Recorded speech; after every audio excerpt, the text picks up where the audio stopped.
আজকে আমরা কোথায় যাব, কি করব আর কিভাবে ঘোরাফেরা করব সেগুলোই আপনাদের সঙ্গে শেয়ার করব। হ্যালো গাইজ, আসসালামু আলাইকুম। আপনারা সবাই কেমন আছেন? শাম্মিস ডেলি ব্লগ থেকে আবারও একটি ভিডিও নিয়ে আসলাম। আর এই তো বৃষ্টিতে এসে আটকায় পড়ছিলাম। এরপরে আমরা বামুনডাঙ্গা বাজারে চলে আসলাম। আর এখানে এসে এক চাচাকে জিজ্ঞাসা করলাম, চাচা আমরা যেখানে যাব সে এখান থেকে কত দূর হতে পারে? সে বলল 25 কিলোর মতো। তারপর আমরা আসলাম সুন্দরগঞ্জে। আর সুন্দরগঞ্জে এসে এই স্পটটা আমাদের অনেক পছন্দ হয়েছিল, তাই মেয়েকে নিয়ে ওখানে ঘুরতে গিয়েছিলাম। আর মেয়ে আমাকে দেখেই একটা দৌড় দিয়ে পিছনে চলে গেছে। আর মেয়ে তো ওখান থেকে আসতেই চাচ্ছিল না, তাকে অনেক ভুলভাল বুঝিয়ে নিয়ে আসলাম। আর এরপরে মেয়ে আমাকে বলছে, এই তোমরা কোথায় যাচ্ছ? এখানে তো শুধু পানি আর পানি, আমি তো চিড়িয়াখানায় যাব। তো মেয়েকে বললাম আর একটু সামনে বাবা ওয়েট করো। তো তারপরে মেয়ে কিন্তু বুঝতে পারছে যে মিথ্যা কথা বলতেছি। এরপরে সামনে এসে একটা আমি বিলের মতো দেখতেছি, আর এত পরিমাণ পানি। আমি আমার জামাইকে জিজ্ঞেস করলাম এখানে কি বন্যা হয়েছিল? সে বলল যে হ্যাঁ মনে হয় বন্যায় হয়েছে। তো দেখেন কি পরিমাণ পানি, আমি তো এটাকে একদম বিল ভেবে ফেলছি। তো এরপর দেখেন এখানে মাছ মারতেছে অনেক বড় বড় জাল দিয়ে। আর এই রাস্তায় মানুষের তুলনায় ছাগলের পরিমাণটা অনেক বেশি। আর এত পরিমাণ ছাগল, এগুলো মনে হয় একদম চরের ছাগল। এই কারণে এগুলো যেখানে পানি উঠেছে সেখানকার লোকগুলো এখানে নিয়ে এসে বসবাস করতেছে। আর এই তো দেখেন সব বাড়িঘর পানির ভিতরে। আর এই ধরনের পানাগুলো আজকে আমার চোখে পড়লো। আর এগুলো আগে কখনো দেখা যেত না, আমাদের গ্রামে অনেক দেখা যেত, কিন্তু এখন এগুলো আর দেখা যায় না।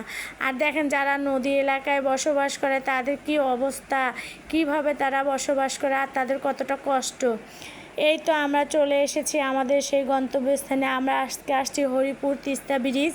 আর এই তিস্তা ব্রিজে আমি কখনো আসিনি, এই প্রথম আসলাম। তো আসতে আসলে অনেক কষ্টই হয়েছে, কারণ নতুন জায়গা, চেনা নেই। তো একে একে অপরকে জিজ্ঞাসা করতে করতে আমরা চলে আসলাম। আর এসে দুই সাইডে এত পরিমাণ পানি ছিল যা বলার মতো না। আর এই তো আমরা ব্রিজে পৌঁছাইলাম। আর এখানে দেখেন দুই সাইডে কি সুন্দর করে করে থাকার জায়গা করে রাখছে। আর মনে হয় ওনারাই রাত্রেবেলা এসে এখানে থাকে, হয়তোবা রাতের বেলা পানির ভয় করে এই কারণে।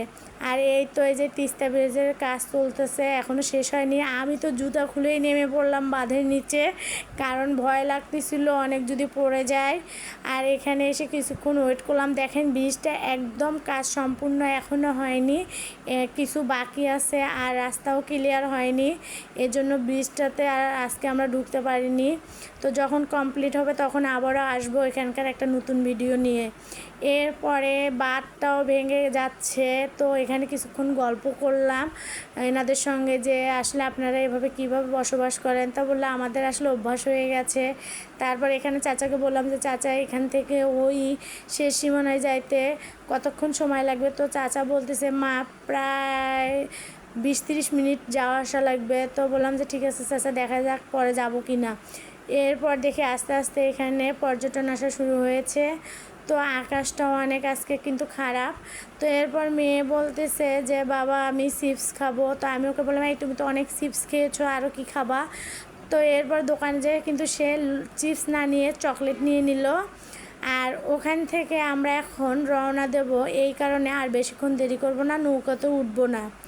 মেয়েকে নিয়ে তাড়াতাড়ি চলে আসলাম। আর বৃষ্টিতে ভিজে আসছে, আর এখানে এসে কিছু খেয়ে নিলাম। তো গাইজ আজ এই পর্যন্ত।